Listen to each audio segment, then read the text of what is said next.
काही लोकांना ओळखण्यात चूक होते, पण ती चूक आयुष्यात मोठा अनुभव देऊन जाते. सत्याला जिंकायला थोडा उशीर लागतो, पण सत्य कधीच हरत नाही. मनमोकळा संवाद साधायचा असेल तर प्रथम संशय आणि विश्वासाच्या भिंती पाडायला हव्यात. फार साधे राहू नका, लोक तुमचा घात करतील. एखाद्या व्यक्तीला समजून घेता आले नाही तरी ठीक आहे, पण त्या व्यक्तीबद्दल गैरसमज मनात ठेवून दुसऱ्या कोणाला उलटसुलट सांगतही फिरू नका. दुसऱ्याचे सुख पाहण्याची क्षमता ज्याच्याजवळ असते त्याची प्रगती साक्षात देव सुद्धा थांबवू शकत नाही. जी व्यक्ती तुमच्या प्रगतीवर जळते तिचा तिरस्कार कधीच करू नका, कारण ती व्यक्ती स्वतःपेक्षा तुम्हाला उत्कृष्ट व्यक्ती समजून जळत असते. जोपर्यंत कोणत्याही गोष्टीची पूर्ण माहिती किंवा त्यामागील सत्य तुम्हाला कळत नाही तोपर्यंत त्यावर प्रतिक्रिया देऊच नये. बऱ्याचदा सत्य फार वेगळे असते.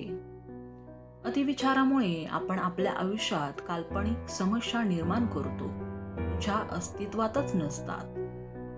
जिथे चुकत नाही तिथे झुकत नाही, हा बाणा बाळगला की तुमच्या नादाला कोणीच लागत नाही. कुणीतरी आवडणे हे प्रेम नाही, त्या व्यक्तीशिवाय कोणीच आवडत नाही हे प्रेम आहे. चेहऱ्यावर कोणताही भाव न दाखवणारी माणसे जास्तीत जास्त डेंजरस असतात. या जगात चप्पलशिवाय दुसरे कोणतेच परफेक्ट कपल नाही, कारण एक हरवली तर दुसऱ्याचे जीवन तिथेच संपते. रुबाब तेव्हाच करा जेव्हा बापाच्या कष्टाचे नाही तर स्वतःच्या कष्टाचे पैसे खिशात असतात. 10 वेळा पराभव झाला तरी चालेल, पण एक वेळ विजय असा मिळवा की लोक लक्षात ठेवतील.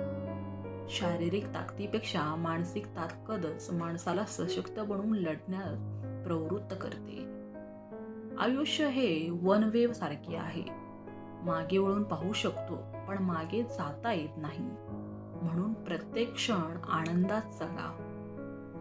मिळालेला जन्म सार्थकी लावण्यासाठी प्रेरणादायी माणसांची गरज असते, आणि तीच गरज आपल्या आयुष्यात आलेल्या चांगल्या माणसामुळे पूर्ण होत असते. दोष लपवण्याचा प्रयत्न केला तर तो मोठा होत जातो, आणि कबूल केला तर नाहीसा होतो. लोक म्हणतात नाते हे विश्वासावर टिकते, पण हे खरे नाही. नाते हे समोरच्याला टिकवायचे असेल तरच टिकते. यशाकडे जाणारा मार्ग हा एकट्याने चालायचा असतो, त्यामुळे लोकांचा विचार करणे सोडून द्या. वाईट, दृष्ट, कपटी, लबाड अशा वाईट स्वभावाची माणसे तर आपले गुरु असतात, कारण त्यांच्यामुळे तर चांगले वाईट यातील फरक कळतो.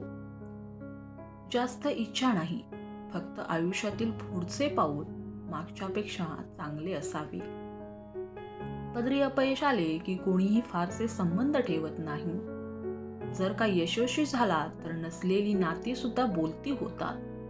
आपल्यातील चांगल्या गुणावर सगळे गप्प राहतात, पण दुर्गुणावर चर्चा सुरू झाली की मुखेही बोलू लागतात. 2 अक्षरांची लक, 2.5 अक्षरांचे भाग्य, 3 अक्षरांचे नशीब उघडण्यासाठी 4 अक्षरांची मेहनत उपयोगाला येत असते, पण 1 अक्षरांचा मीपणा माणसाचे जीवन नष्ट करतो. मनापासून केलेली काळजी मनातील दुःखांचा बराचसा भार हलका करून जात असते. व्हिडिओ पाहिल्याबद्दल तुमचे मनापासून धन्यवाद. व्हिडिओ आवडला असेल तर कमेंट करा, लाईक करा, शेअर करा, आणि तुम्ही आपल्या चॅनलवर नवीन असाल तर चॅनलला सबस्क्राईब करायला विसरू नका. धन्यवाद.